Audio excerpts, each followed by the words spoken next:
With this table being low, I'm going to be seated. If you had a high-low table, you could be standing. So what I'm going to do again is I'm going to just flex the head a little bit to take the lordosis out. The lordosis is about 30 degrees.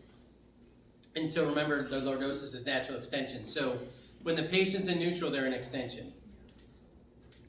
So again, there's no reason to do exercises like looking up for extension because it's not functional, and also the cervical spine is already in extension. So I'm taking it out, and just with my hands on both sides, I'm going to pull with my hands here, or you can pull with your fingertips, and you can do this distraction. And everybody's learned this before, okay?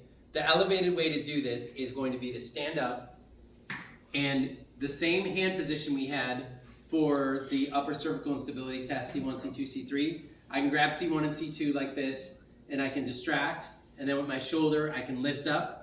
So the distraction is for the intervertebral joints or uncovertebral joints, okay?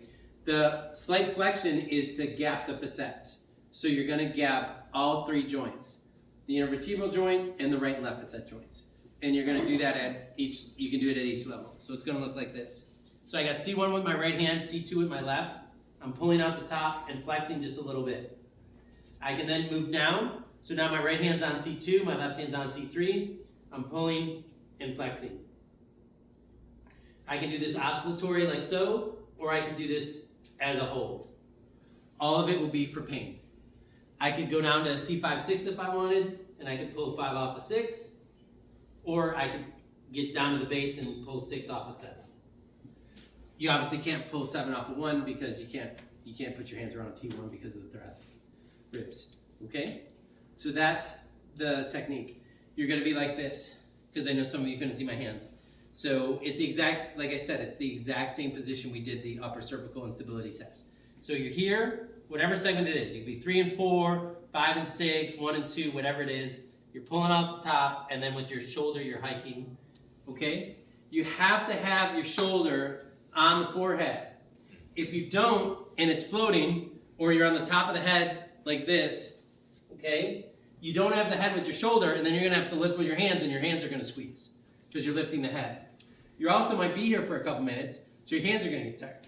So you need that shoulder to lock in. The head's gonna be between your forearm and your shoulder, and that keeps your hands nice and relaxed, so you can pull and flex with your shoulders to keep your hands loose.